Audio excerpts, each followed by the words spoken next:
So yun mga idol, dahil napakatindi ang korupsyon ngayon sa ating bansang Pinas mga idol, panoorin nyo ang video na to kung anong lingwahe ang napakatindi at hindi natin basta-basta pagkatiwalaan mga idol.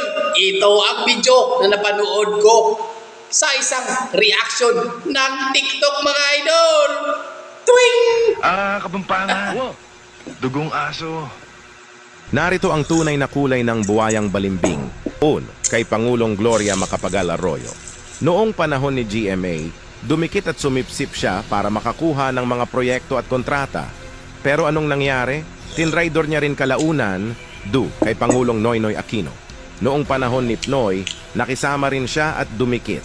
Pero hindi nagtagal, binatikos niya rin at tinraidor. Kay Pangulong Rodrigo Duterte. Noong panahon ni Tatay Digong, tila nagmamagandang loob at dumikit din siya.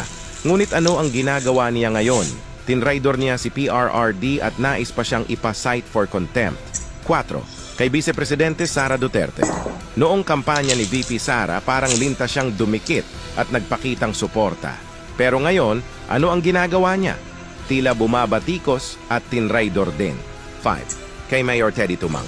Dati niyang kaibigan at kakampi si Mayor Teddy Tumang na tumulong pa sa kanyang kampanya bilang kongresista. Pero ano ang ginawa niya? Inahas at tinraidor niya rin ito. 6. Ngayon kay Pangulong Bongbong Marcos at Speaker Romualdez. Ngayon sobrang dikit naman niya kay BBM at Romualdez. Bakit? Para sa sariling interes gaya ng dati. Ngayon alam nyo na ang ahas, traidor at balimbing na to ang anay ng ating lipunan.